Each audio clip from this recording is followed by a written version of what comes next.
Picture this. You're at a barbecue or a weekend gathering, and someone jokes about how too much beer will give you a beer belly. Almost everyone laughs, because we've all heard it before. The image of a round, bulging stomach linked directly to beer has become part of popular culture. But how much of this is actually true? Is beer itself the direct culprit, or is the beer belly more of a myth built on half-truths? This question matters because it touches both health and lifestyle. Beer is one of the world's most widely consumed drinks, enjoyed in celebrations, sporting events, and quiet evenings alike. But for many people, especially men over 40, the fear of developing a protruding belly is real. The phrase beer belly isn't just a joke. It carries concerns about appearance, health, and aging. If drinking beer really does cause fat to pile around your middle, that's an issue worth understanding clearly. Let's start with the science in simple words. A beer belly is really just abdominal fat, also known as visceral fat. Unlike the fat under your skin, visceral fat builds up deep inside the abdomen, surrounding organs like the liver and intestines. This type of fat is not only linked with a rounder belly but also with higher risks of health problems like diabetes, heart disease, and liver issues. So the concern is more than just cosmetic. But does beer specifically cause this? Beer, like all alcoholic drinks, contains calories. A standard pint of beer can have around 150 to 200 calories. That might not sound like much, but think about how people usually drink beer. Rarely is it just one glass. A couple of pints at dinner, several cans during a game, or rounds at a party can quickly add up to 500, 800, or even over 1,000 calories. If these calories aren't burned off through activity, they get stored as fat. Now here's the catch. Alcohol calories are often called empty calories because they don't provide useful nutrients, just energy. Your body can't store alcohol, so it burns those calories first. That means while your system is busy processing the alcohol, the other food you ate, like chips, wings, or burgers, gets stored more easily as fat. And since many people consume beer alongside high-calorie foods, the combination becomes even more fattening. But why the belly, specifically? Research suggests that men, in particular, are more likely to store fat around the abdomen. Women often store extra fat around the hips and thighs, especially before menopause, while men's bodies direct it to the waist. Beer doesn't target your stomach, but when calories pile up, genetics and hormones decide where fat lands. For many men, and some women, that's the belly. So, is the beer belly myth or fact? It's partly fact. Beer itself isn't magical in creating belly fat, but it contributes through excess calories, poor food choices made while drinking, and body tendencies in fat storage. Someone who drinks beer heavily is more likely to have a bigger belly simply because of these combined effects. But it's also partly myth, because beer isn't the only culprit. Any calorie-dense food or drink, sodas, desserts, fast food, can also lead to abdominal fat if overconsumed. The belly's growth isn't unique to beer, but beer has become the symbol. Here's a relatable story. James, a 45-year-old office worker, loves having beer after work. At first, it was just a couple of cans with dinner, but over the years it turned into several most nights, plus more on weekends with friends. He wasn't exercising much, and his diet leaned toward fast food. Over time, he noticed his waistline expanding, his clothes fitting tighter, and friends teasing him about a beer belly. In reality, it wasn't just the beer, it was the calories, the food choices, and the inactivity combined. But because beer was the most obvious part of his routine, it got the blame. This example shows why we need to look deeper. The beer belly isn't caused by beer alone, but by the lifestyle around it, the quantity of calories consumed, the way alcohol affects metabolism, and the types of foods usually eaten with it. Skipping exercise adds fuel to the fire. So, can drinking beer give you a beer belly? Yes, if it's consumed in large amounts without balance. But it doesn't doom you automatically. Occasional beer in moderation is unlikely to cause a round belly if the rest of your lifestyle is healthy. The myth becomes fact only when habits get out of balance. If beer contributes to belly fat, does that mean the only solution is to give it up completely? Not necessarily. The first key idea is moderation and portion control. Just like with rice, fruit, or any other type of food, it's not the presence of beer that automatically creates a problem. It's the quantity, frequency, and context in which it's consumed. Let's put it in perspective. A single 12-ounce can of beer has roughly 150 calories. If you drink one beer occasionally, that's not much more than eating a slice of bread. Your body can easily handle those calories, especially if you're active.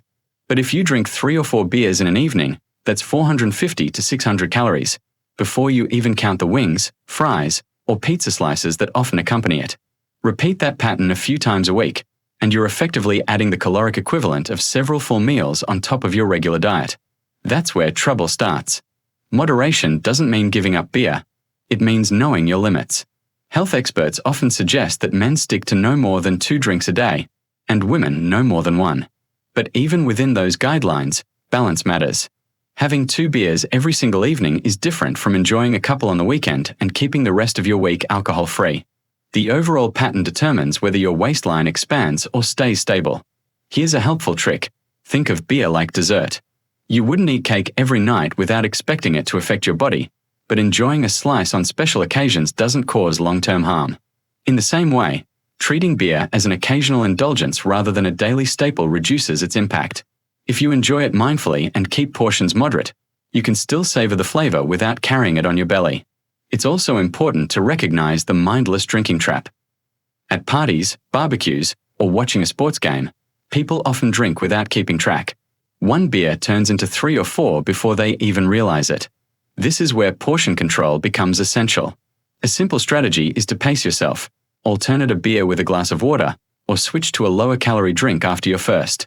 Some breweries also offer light beers with fewer calories, which can make a difference if you still want to enjoy more than 1. Another way to moderate is to be intentional about when you drink beer. For example, drinking beer alongside a balanced meal can help slow the absorption of alcohol and reduce cravings for junk food. On the other hand, drinking on an empty stomach often leads to overeating later because alcohol lowers inhibitions and makes you crave high-calorie snacks. That's why so many late-night fast food runs happen after drinking sessions. The beer itself primes you for more calories. By planning ahead and enjoying beer with nutritious food, you can cut down on these extra pitfalls. Here's a story to make it relatable. Tom, a 38-year-old teacher, used to drink 3 to 4 beers almost every evening after work. He started noticing his waistline growing and felt sluggish during the day. When his doctor mentioned the extra calories from beer, Tom didn't want to give it up entirely, but he did want to make changes. He decided to cut back to only drinking on weekends and switch to light beer with fewer calories. He also made a rule: 1 beer at a party, then water or soda water afterward. Over a few months, Tom lost weight around his middle, not because he gave up beer completely, but because he practiced moderation and portion control. For seniors, moderation carries an added benefit beyond weight control: safety. Alcohol tolerance decreases with age, and drinking too much increases the risk of falls, dehydration, and interactions with medications. Practicing moderation isn't just about avoiding a beer belly, it's also about staying healthy and independent.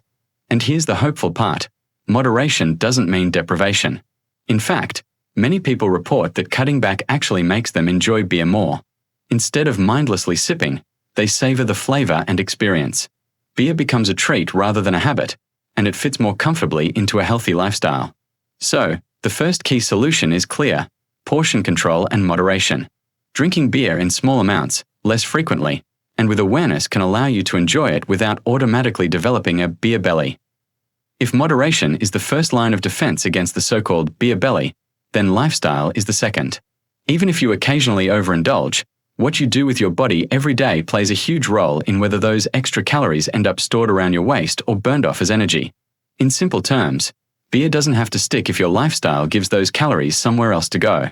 Here's the science in plain words. Every time you drink beer, your body gets a quick infusion of calories, about 150 per can or bottle. If you go out with friends and have 3, that's 450 calories in one sitting. That's the same as a cheeseburger. If you spend the next few hours sitting on the couch or in bed, those calories aren't being used, and they're much more likely to be stored as fat, especially in the abdomen. But if you walk home, hit the gym earlier in the day, or stay active the following morning, your body has a chance to burn through those calories before they settle in. This is why people with active lifestyles tend to carry beer differently than those who are sedentary. Imagine 2 men, both in their 40s.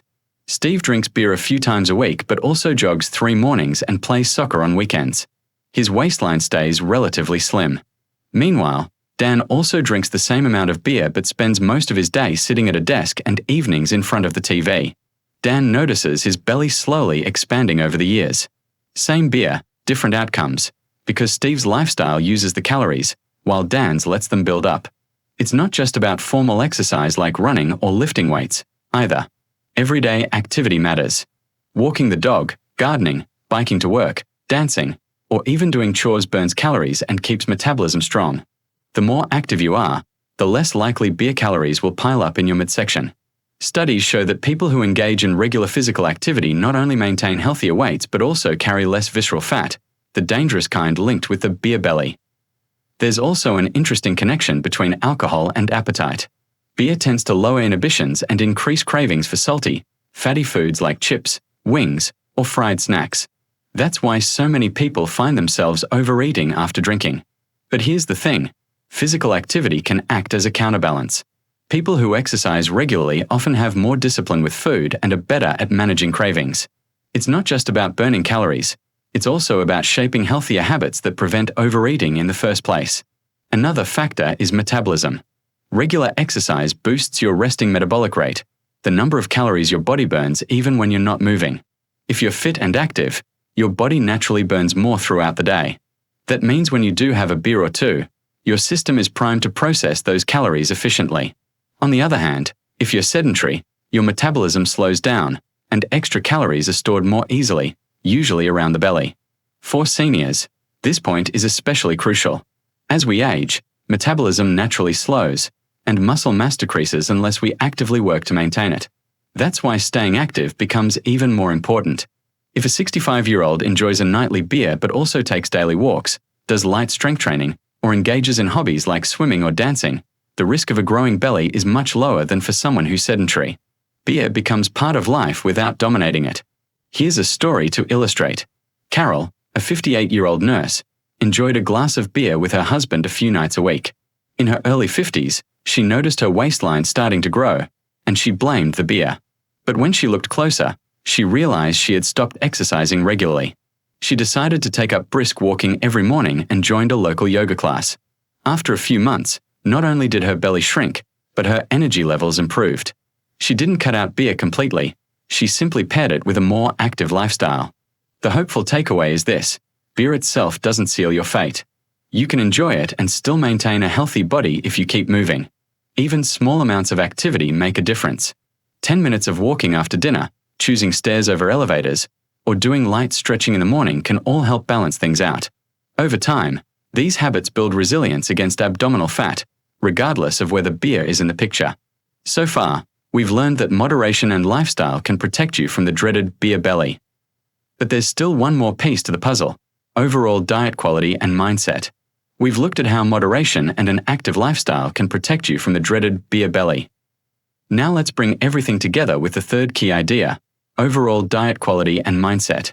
Because beer doesn't exist in isolation, it's part of a bigger picture. How you view food, drink, and health as a whole will ultimately decide whether beer shows up on your waistline or not. Let's start with diet quality. Beer alone isn't the only contributor to belly fat. It's the foods we usually eat with it. Think about it. When do people typically drink beer? At parties with pizza and wings, at sports games with hot dogs and fries, or at barbecues with burgers and chips. These foods are often calorie-dense, high in fat, and low in nutrients. Add beer into the mix, and you've got a double hit: empty calories from alcohol plus heavy food calories. Over time, that combination has a much bigger impact than beer by itself. So one practical solution is to rethink what you pair with beer. Instead of fried foods, try enjoying it with healthier snacks: grilled chicken skewers, vegetable sticks with hummus, or even air-pop popcorn. These options are satisfying but much lighter, making it less likely the beer calories will tip you over your daily limit. By upgrading your food choices, you make beer less of a belly builder and more of an occasional pleasure. Another part of diet quality is balance across the day. If you know you'll be having beer at night, adjust earlier meals to make room for those calories. For example, have a lighter lunch with salad, lean protein, and fruit, so you're not piling extra energy on top of an already heavy day. This mindful adjustment helps your body process beer without storing it as fat. Now let's talk mindset, because this is where myths can either trap us or free us. Too many people think of beer as an automatic enemy, and this belief can backfire. If you label beer as bad, you might avoid it for a while, then binge when you give in, drinking more than you intended. This cycle creates guilt and reinforces the myth that beer always equals belly fat. The healthier approach is to view beer neutrally, as a drink with calories that needs to be managed, just like cake or chocolate. With that mindset, you can enjoy it responsibly, without guilt or excess. Here's a story to make this point clear.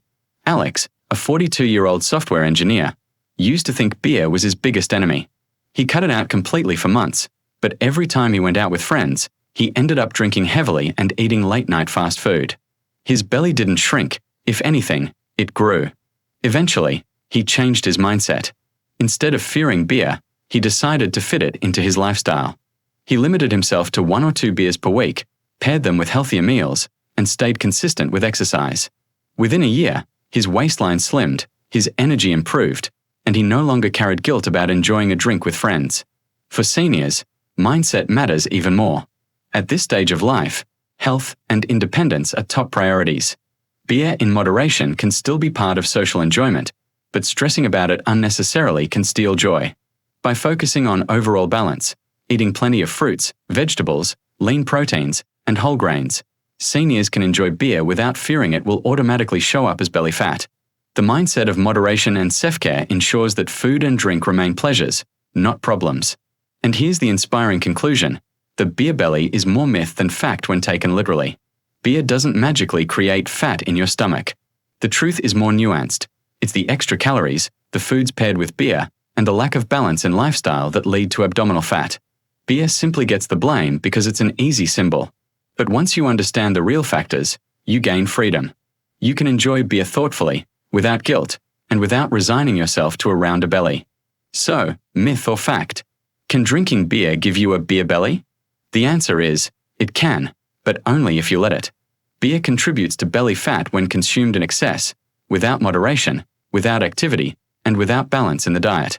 But enjoyed responsibly, with smart food choices and an active lifestyle, beer can remain a part of life without shaping your waistline. Here's the takeaway. Your belly isn't defined by beer, it's defined by habits. By practicing moderation, staying active, and keeping your diet balanced, you can raise a glass without worry. Your body, your health, and your confidence will thank you. So the next time someone jokes about a beer belly, you'll know the truth. It's not the beer alone, it's the bigger picture. And that's something you can control.